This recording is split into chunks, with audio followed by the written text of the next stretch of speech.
Hey folks, this is Nashwalk Steve. In today's video, I'm going to show you what I figured out for roofing this garage I have behind me. It's an 812 pitch roof, and I'm doing it with roofing jacks. I'm going to go ahead and show you how I set up the roofing jacks and the spacing I use, because it found that it works out pretty well for just going up the roof diagonally and doing it all by myself, save for some help from Jeremy, who I got to give a shout out to, and John, who lent me the roof jacks. Aside from that, yeah, I'll go and show how I'm spacing it and what we're doing here. All right, for some perspective, here's what we have. This is my first roof jack right here with a plank on it. I've got my second one up there, and I'm going to put the third one on in just a little bit here. So there's a lot of videos out there on how to install roof jacks. It's just these devices here that install with some 16D roofing or sinker nails, not roofing nails. You want to use sinker nails into your trusses or rafters. So what I've been doing here, I shingle up from the eave.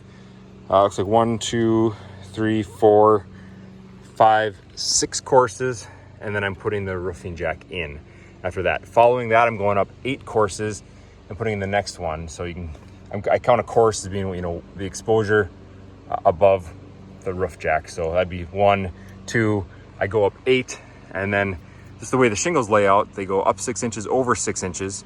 So it's a 45-degree angle going up. So what I do is I go up 8 courses, which is 4 feet, 6 inches each, 48 inches.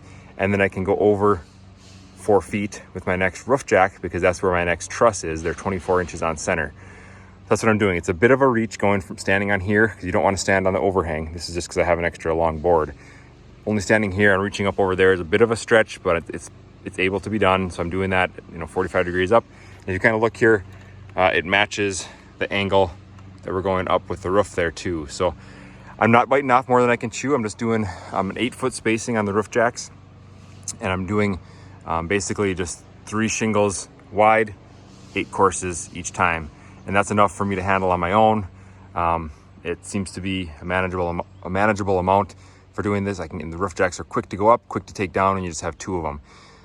Regarding spacing, I went with an 8-foot spacing here. It does give you quite a bit of bounce. It's what is approved by the manufacturer of the roof jacks, but some people don't like that much bounce when they're on these.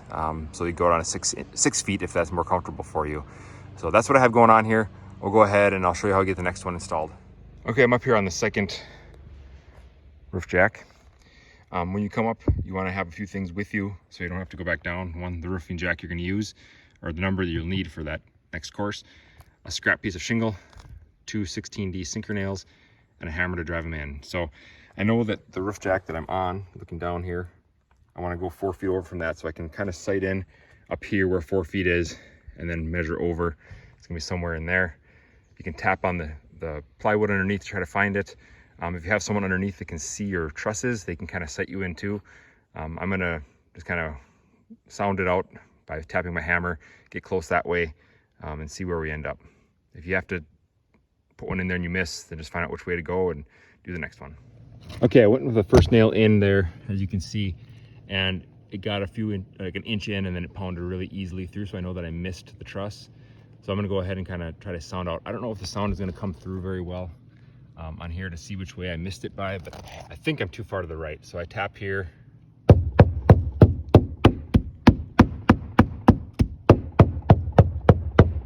It seems like the sound changes further to the left there. So I'm gonna move about an inch over to the left and see if I find the truss there. So I moved over an inch to the left, found it right there. So I'll put one in.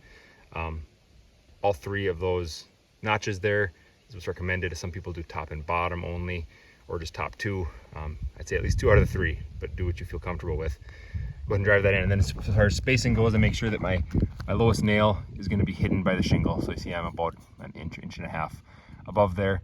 You don't want to go too far up from that, because then when you have to pound the nail back in afterwards, after you place a shingle over it, you don't want to have to lift up too high. So you want this one to be as close to the bottom as possible. So have this one just barely above the reveal.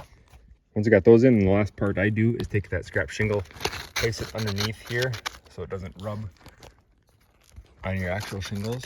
So all that back and forth kind of goes right onto there, and you're protected. So that's how we install it. I'll do the other one 8 feet over, and then we'll put the plank in. Got the plank installed here. Next thing I do is in the end of the roof jack, pop a 3-inch or 2-inch screw there to hold the plank in place. You could also drive a nail half in and then knock it over, bend it over so you can pull it out when you're done. Just something to keep the plank from moving left and right and keeping it where I want it here at the edge of the roof jack. This roof jack could probably take a 2x8, but I'm using 2x6s. So that's what we have going now.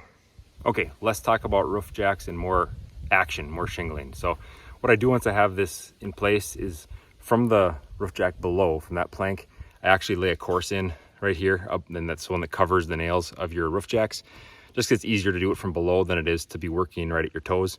So that's what I'm gonna go ahead and do now. Put that across 1 or 2 rows from the roof, from the stand below, whatever you can reach, and then move up and go from there. And then I'll just repeat the process. Up 8 courses, next roof jack over 4 feet. Keep going like that. So that's what works for me. That's what I'm gonna keep doing. Again, I'm not a professional roofer. I am a chronic do-it-yourselfer, and I found this works for me, so and I'm comfortable doing it. But you know, be your own judge for what you're comfortable with. But I hope this gives you some ideas, if nothing else.